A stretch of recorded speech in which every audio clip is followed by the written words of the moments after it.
Now, I am going to dictate a legal passage based on latest Supreme Court judgment at the rate of 120 words per minute. Let's start. The judgment of the court was delivered by Fazal Ali J. by order dated November 29, 1983. We had allowed the appeal. We now proceed to give the reason for the said order. Para. The election appeal is directed against an interlocutory order dated January 7, 1983, passed by the Patna High Court overruling a preliminary objection taken by the appellant within bracket elected candidate that the election petition of the respondent within bracket election petitioner should be dismissed straight away under the provisions of Section 86 of the Representation of the People Act 1951 as amended up to date within bracket herein after referred to as the Act. The appellant's case is that in the general election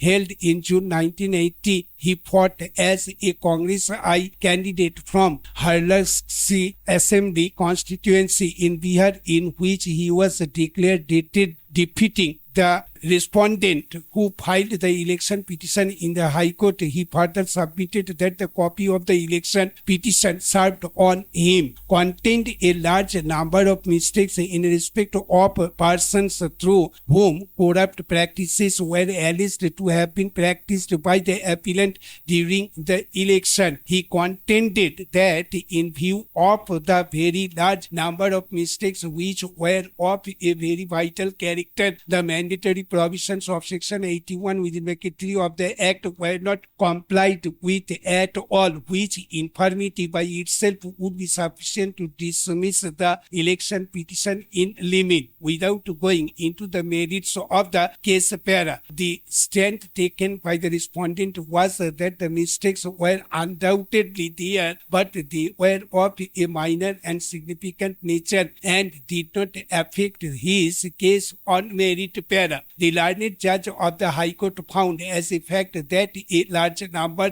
of mistakes were there in the copy of the election petition supplied to the appellant, but as they were of a superficial and insignificant nature, bordering on clerical or typing mistakes, on the whole, there was a substantial compliance of the provisions of Section 81 within bracket 3 of the Act. The learned judge has entered into a detailed discussion of 281 the various decisions of this court and also of high courts, and has correctly held that the provisions of Section 81 within bracket 3 are mandatory, and if the court finds that they have not been complied with, it has no alternative but to dismiss the election petition straight away. Unfortunately, however, in the process of applying the principles laid down by this court, he has completely glossed over the nature of the mistakes by describing them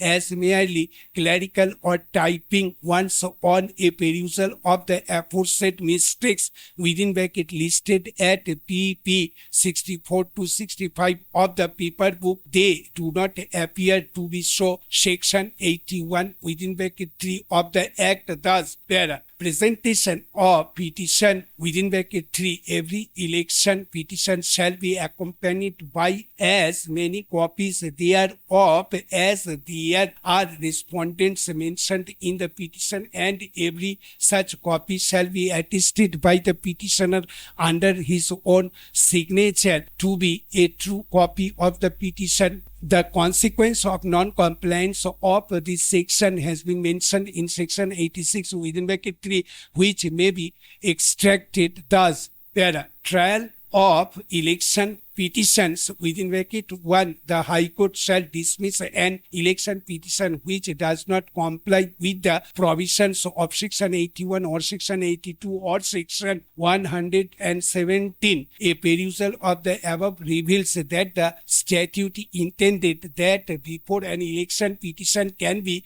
entertained, the copy sent to the elected candidate must be true copy, failing which there would be a serious disobedience of the mandate contained in section 81 within bracket 3, which would be fatal to the maintainability of the said petition para. It is now well settled by a large Katina. Stop. Thank you.